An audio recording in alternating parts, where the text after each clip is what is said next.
através do espiritismo, mas em âmbito mais geral, através dos diversos grupos, corpos doutrinários, científicos e religiosos que nós temos hoje nesse início de século XXI. A leitura ela foi um pouco mais longa, mas eu acho que ela foi necessária para servir como introdução a esse nosso assunto. Porque quando nós analisamos a trajetória humana ao longo da história, no planeta Terra, nós identificamos que ao longo de séculos, aliás, séculos não, milênios, né, a base de todo conhecimento produzido pela humanidade, a base de todas as tentativas para se explicar a vida, a morte, a natureza, as sociedades, a economia, era de cunho religioso.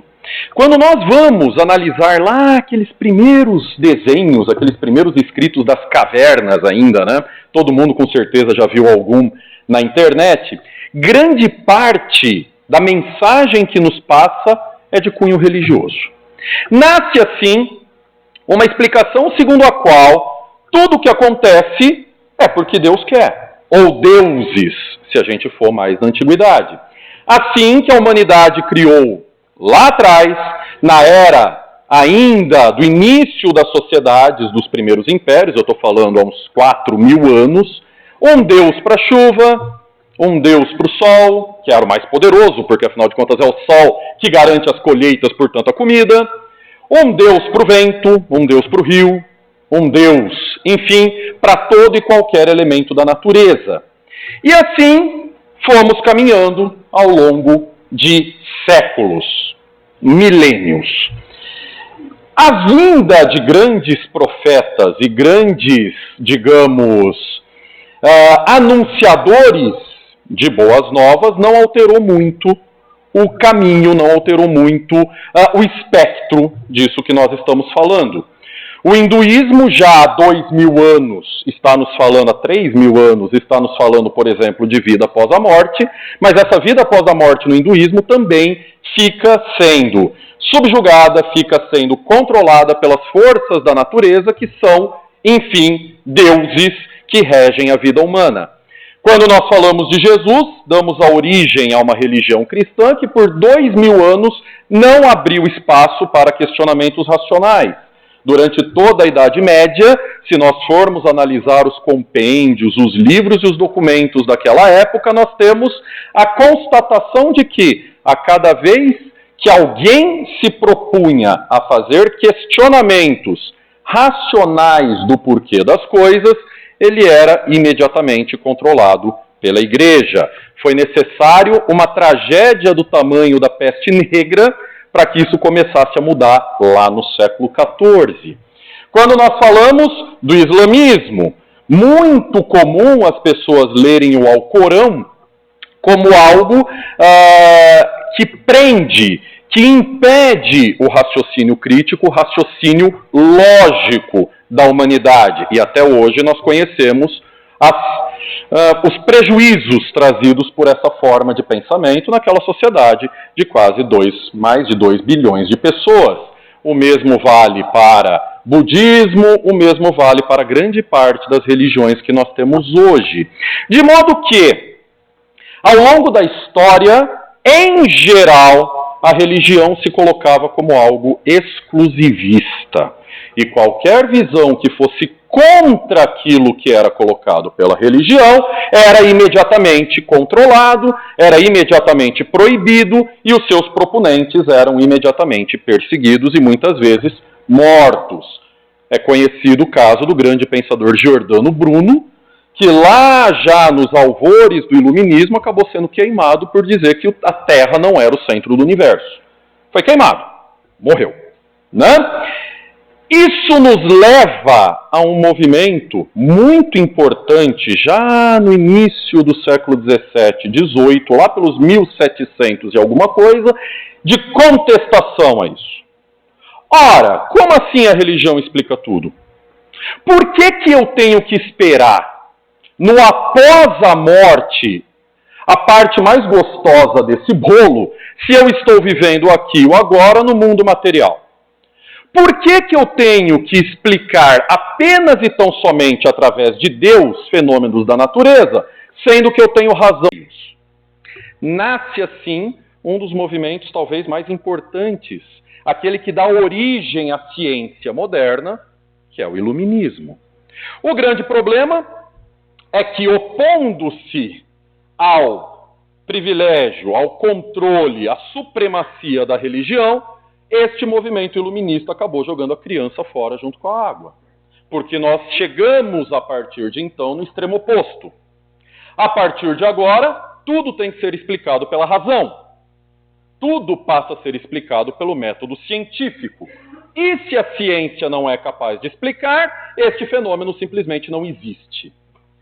Quem conhece as obras, por exemplo, do René Descartes, o pai do racionalismo, né, que tinha o péssimo hábito de abrir animais vivos para ver o funcionamento, porque ele achava que eram máquinas, e assim nasceu a racionalidade moderna, já leu em várias partes a ideia de que Deus não existe, é apenas uma criação humana. E a partir do momento que nós não podemos explicar Deus, então é óbvio, é uma injunção lógica que tudo que acontece, portanto, não deve a sua causa a um ser inteligente superior. Tirando alguns escritos de Rousseau, dessa época, Jean-Jacques Rousseau, que é um grande pensador científico da pedagogia, mas que também se vinculava a correntes religiosas, o que nós vamos ter a partir deste momento, final do século XVIII, é uma valorização absoluta da ciência. Agora, tudo tem que ser explicado pela razão. E se não é explicado pela razão, e alguém propõe uma explicação não racional, digamos, religiosa para alguma coisa, automaticamente é ridicularizado, é controlado, é perseguido. Caímos assim no materialismo, dito por Kardec. Caímos assim na explicação segundo a qual nascemos, vivemos e morremos por injunções materiais. Tudo que nós fazemos basicamente ao longo dos nossos 80, 90 anos de existência é comer, trabalhar, reproduzir e morrer. Fim. Basicamente é o que nós temos. É o que a ciência até o século XIX diz de nós.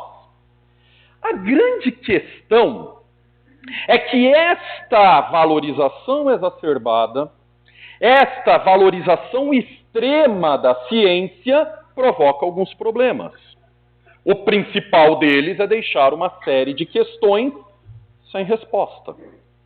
Por exemplo, a ciência não consegue explicar exatamente algo extremamente sem importância, que nenhum de nós nunca vai enfrentar, então não precisamos nos preocupar com isso, né? A morte. A ciência não explica a morte, por uma simples razão. Nós sabemos que cada ser morre de maneira única, de modo que nós não conseguimos repetir a mesma morte de um mesmo ser.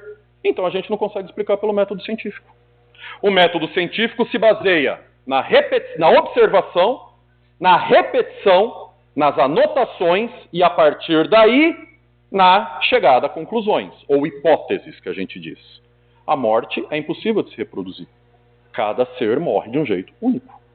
Como é que funciona isso? A ciência tem dificuldades sérias de explicar, afinal de contas, de onde vêm os seres vivos, os seres humanos. Ah, não, mas tem lá um encontro biológico dos gametas que dá origem ao ser, que vai dar no feto. Só que se essa fosse uma questão tão bem resolvida pela ciência, nós não estávamos até hoje discutindo se aborto pode ou não. A base dessa discussão é o que a ciência diz. E a ciência diz uma coisa. O que a religião diz? A religião diz outra coisa. Os dois, um não aceita o outro, a gente não consegue resolver a questão. Que é de extrema importância para os tempos atuais. Então, no impulso de se abandonar o exclusivismo religioso, caímos no exclusivismo materialista. E assim caminhamos até meados do século XIX, quando surge na França um conjunto de pensadores que são cientistas, são filósofos de uma das faculdades mais prestigiosas do mundo, a Sorbonne, é considerada a faculdade mais importante de ciências humanas até hoje, que vai propor uma tentativa de unir as duas coisas. Afinal de contas, Não é porque a biologia não explica que algo não existe. E não é porque a religião não explica que isso não deve ser buscado. É necessário unir as duas coisas. Lá no início do século XIX, surge um modo de pensamento chamado espiritualismo racional. Que vem a ser o espiritualismo racional? Exatamente uma tentativa de, através da psicologia, da observação dos comportamentos humanos, da observação das sociedades, da busca por respostas àquelas questões mais fundamentais que nós temos, de onde viemos, para onde vamos, por que as coisas acontecem conosco, por que eu tenho uma sorte diferente do outro, por que eu tenho tudo e o outro não tem nada, ou então por que eu tenho nada e o outro tem tudo, por que para uns tudo parece dar certo e para outros parece que nada dá certo. Por que uma pessoa enfrenta todas as dificuldades da vida com um sorriso no rosto, enquanto o outro, quando bate o dedinho na quina da geladeira, já sai xingando Deus e todo mundo? Como que se explicam essas diferenças? A ciência não consegue chegar tão longe assim. Entra aí, então, a ideia da essência do ser humano, que para esses pensadores seria o espírito. É nesse caldo que nasce a doutrina espírita, na década de 1850, através de Allan Kardec.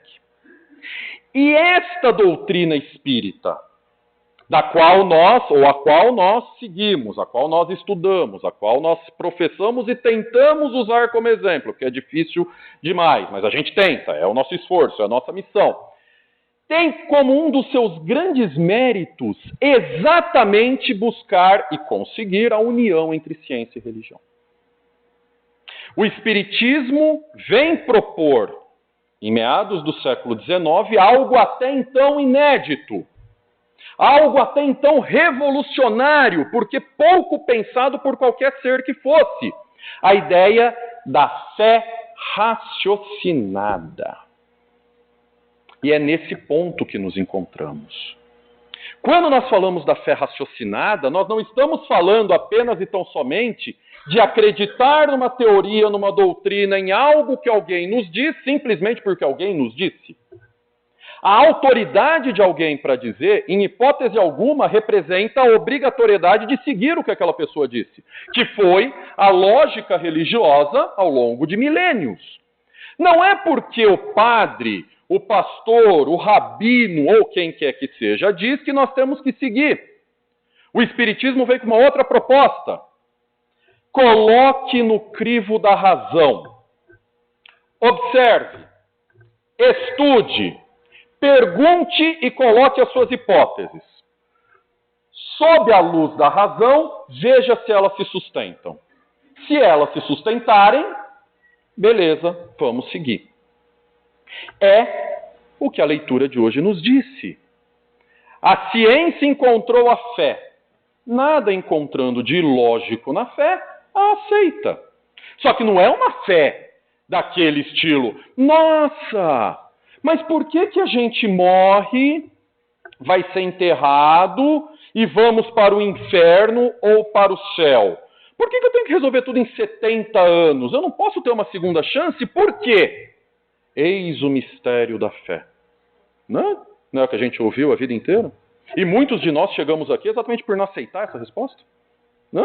Nossa, por que alguém nasce e vive 120 anos e um outro ser humano nasce e vive 3 dias? Mistério da fé. Não nos cabe questionar. E cá estamos nós buscando respostas. Porque o Espiritismo vai tentar explicar isso através da observação, através da razão. Os espíritos nos dão as mensagens, eles nos dão os ensinamentos, mas é apenas no crivo da razão que nós vamos decidir se nós aceitamos ou não. Por isso que o Espiritismo é tão forte, tão convincente, como diz o Kardec. Porque aqui não tem mais espaço para exclusivismos. E aí a gente entra finalmente na era na qual, uma vez convencidos dos princípios morais que devem reger a vida de todos os seres humanos, nós naturalmente começaremos a viver de acordo com eles. Se não vivermos de acordo com eles, pelo menos iremos tentar viver de acordo com eles.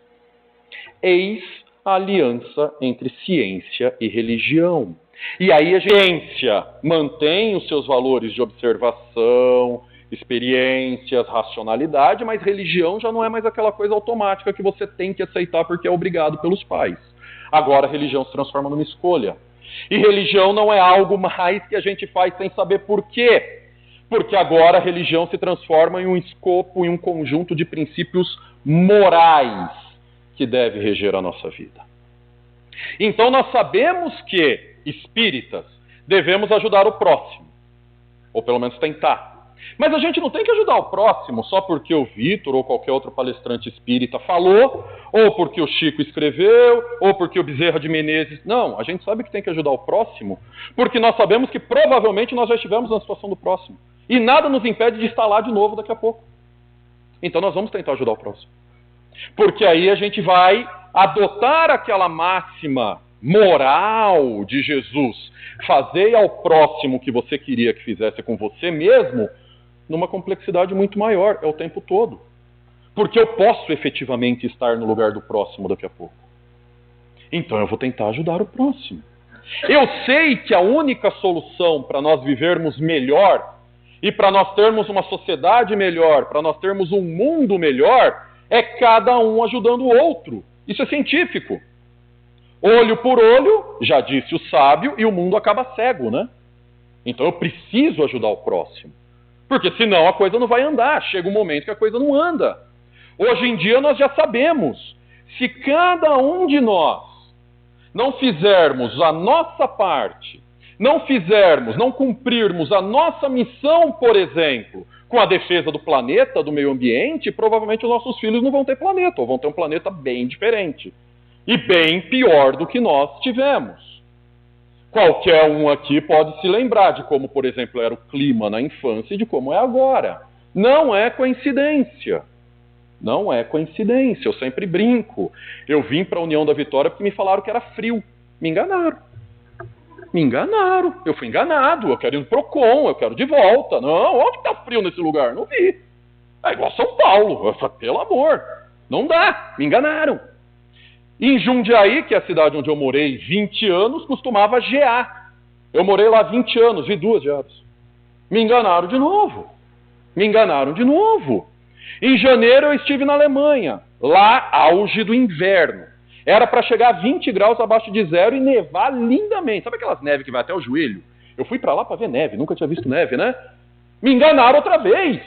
O máximo de frio que eu peguei lá foi 9 abaixo de zero. E a neve era tipo assim... Parecia uma toalha em cima da mesa. Eu não vi neve direito. Em um mês que eu fiquei lá. Me enganaram. Gente, não é coincidência. A ciência está aí para nos falar. E aí a gente cai naquela. A ciência está falando o que está acontecendo. A ciência está explicando o que está acontecendo. A ciência está nos dando os fatos do que está acontecendo. A observação, as conclusões. Todo aquele que se opõe à ciência simplesmente se opõe à ciência. Não tem argumento para se opor à ciência. Quem diz o aquecimento global não existe? A gente olha e fala, cara, põe a cabeça para fora da janela, como assim? Aqui é que entra a grande beleza. Porque a moral, religião, juntamente com a ciência, se torna infreável, se torna inquestionável. Porque a lógica é absolutamente correta, é absolutamente fina. E aí a gente não tem mais como questionar. Por isso que nós sempre falamos, né, que ser espírita não é fácil. Não é fácil mesmo não. Porque a partir do momento que nós nos convencemos de alguma coisa, nós não conseguimos mais viver sem ser por aquilo. O que implica numa mudança de comportamento diário tão absoluta, na briga de nós conosco mesmo, a cada minuto da nossa vida, que faz com que muitas vezes as coisas se tornem, digamos, um pouquinho mais incômodas do que costumavam ser. Basicamente, o espírita não pode mais dizer, eu não sabia. E essa é aquilo que eu sempre brinco, né? Esse é o grande castigo do espiritismo. Ele nos tira o direito de falar, eu não sabia. Um outro lado da questão se impõe também. Não dá para ser espírita sem estudar, sem fazer uso da razão, sem questionar, sem buscar as respostas por si mesmo. O que torna tudo muito mais livre. Porque a partir de agora, cada um vai seguir o seu estágio evolutivo, a sua caminhada evolutiva, de acordo com as suas próprias capacidades, que é o que o Espiritismo nos ensina desde o início. Não dá mais para a gente falar, por que você está fazendo isso? Por que você, sei lá, parou de comer carne? Porque um palestrante espírita me falou que, a gente vem dos animais, o princípio inteligente já está nos animais, então comer carne não é muito correto. Não. Você não está falando isso porque alguém te disse. Você está fazendo isso porque você se convenceu disso. E aí muda toda a visão da coisa. Você não vai mais olhar para um prato do mesmo jeito. Mesmo que você se force a comer aquilo. Não vai rolar. E aí a vida te obriga. Você se obriga. A tua consciência, a tua razão te obriga a mudar o seu comportamento. E aí a gente cai na definição do que é espírita. O espírita se reconhece pelo esforço que faz em domar as suas más tendências, né? E se corrigir. Porque não dá para ser espírita sem que você utilize a razão para explicar a doutrina e modificar a sua vida. Olha que coisa interessante, né? Primeiro mandamento do espírita, estudar. Segundo, estudar. Terceiro, estudar. Antes de todos eles, amar. Só que o amor sem a razão também não dá muito. Não é dar esmola. Dar esmola é mecânico. Dar esmola qualquer um faz. É tentar ajudar efetivamente aquele irmão. É entender aquele irmão. Muitas vezes, ouvir o que ele tem para falar é muito mais importante do que dar esmola. Porque se nós estivéssemos na situação dele, e graças a Deus eu posso falar, eu não passo necessidade, acho que ninguém aqui passa necessidade, mas a gente sabe que mesmo sem passar necessidade, a gente tem uma necessidade impressionante, que é falar, desabafar, ser ouvido. Se nós temos essa necessidade, imagina aquele irmão, que não por acaso muitos cientistas sociais chamam de os invisíveis, né? Porque todo mundo passa do lado dele e parece que não vê, né? É como se ele não tivesse ali. Qual a necessidade dele? É o dinheiro ou é um ombro? É um carinho? É um afeto? Como que nós gostaríamos de ser tratados no lugar dele? Razão. Que nos leva a uma atitude moral. Neste sentido, é uma aliança da ciência e da religião. Mas a moral só se explica e só faz sentido a partir do momento em que nós a entendemos do ponto de vista racional, da ciência. Por isso que é uma fé raciocinada, senão fica mecânico. Senão não adianta. E aí é que reside a força do Espiritismo. Imaginem os senhores se todo mundo começar a pensar antes de agir, de falar, de se relacionar com o próximo. Como que a nossa sociedade mudaria? Se todo mundo utilizasse os preceitos morais de modo consciente e não apenas como uma repetição mecânica do que alguém nos falou, como as coisas melhorariam? Por isso que nos diz Kardec na leitura, a consequência é inevitável. É uma melhoria da sociedade. É uma melhoria do mundo, do relacionamento humano. E a gente está ouvindo falar muito em casas espíritas, em programas espíritas de transição planetária. O que muitas vezes a gente se confunde, até porque nós não paramos muito para pensar na situação, é que essa transição planetária não é do planeta, é dos espíritos que nele habitam. Então não é que daqui a pouco vai ter um dilúvio, vai cair um meteoro e tudo vai mudar. Não, vai mudar porque nós vamos mudar. E quando nós mudarmos, o planeta muda com a gente, é óbvio. Nós somos 7 bilhões e meio de seres que habitam esse planeta, que vão parar de desmatar, que vão utilizar os recursos de modo consciente, que vão se tratar melhor, que vão se preocupar um com o outro. Qual que é o impacto disso no planeta? Monstruoso. É um mundo novo que nós estamos falando. A partir de nós, do nosso convencimento, da nossa razão, que vai servir agora sim como base para a nossa alteração, para a nossa mudança moral. Então o Espiritismo, ele pega os dois lados do fio e amarra. Não há fé sem razão. Fé sem razão é fanatismo. Não existe. Razão sem fé é cega. A gente chega a algumas conclusões bastante complicadas do estilo, e tem cientistas que defendem isso, só existe Tipo, o universo é tão grande que a gente não sabe nem o tamanho que ele tem, né? Nós temos trilhões, quatrilhões de estrelas nesse universo, cada uma delas orbitada por pelo menos 10, 20 planetas, e só aqui tem vida. Por favor. É porque a ciência ainda não conseguiu achar. Tudo bem. Então, se você falar a ciência não encontrou vida em outros planetas, é uma coisa. Agora, não tem vida é outra coisa. Aí nós caímos na grande falha do ser humano, que eu pelo menos tenho enormemente, eu vou falar por mim, o orgulho. O orgulho. Se eu não sei, não existe. Se eu não concordo, é mentira. Se eu não entendi, é porque está errado. Orgulho. Eu sou o parâmetro para todo o resto. O que, inclusive, é antirracional. De novo, o orgulho não é racional. Não faz sentido eu me considerar a criatura mais importante dentre 7 bilhões e 500 milhões de criaturas. Não faz o menor sentido. Olha como tudo se fecha. E eis a grande força do Espiritismo.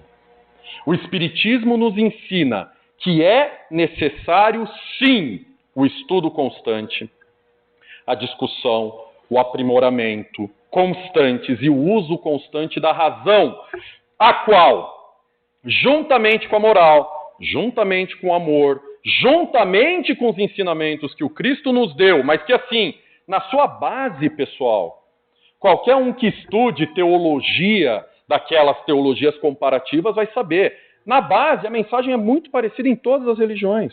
O problema é que as pessoas fazem com a mensagem. Seguindo esses princípios, essas ideias, convencendo-se desses princípios e dessas ideias, o movimento é irresistível. Por isso que ele arrasta. Por isso que ele passa por cima de quem não concorda. Simplesmente porque neste momento, a partir do momento que você junta as duas coisas, não tem mais muito como. É a razão junto com a fé. É a fé raciocinada. Por isso que o Espiritismo não converte ninguém. Por isso que a gente não sai daqui pregando o Espiritismo. A gente espera pacientemente ao momento de cada um, a hora de cada um para fazer os questionamentos, e fazendo os questionamentos a gente oferece as respostas e vê se convence. Se convencer, muito que bem. Se não, beleza. Vamos atrás de outra resposta. Se quiser, eu até te ajudo. A razão e a moral juntas é que fazem o Espiritismo ser uma doutrina diferente, única, forte e com esse potencial transformador que a leitura nos disse. Tenhamos todos uma ótima manhã, um ótimo domingo, uma excelente semana. Muito obrigado. Até a próxima. Tchau, tchau.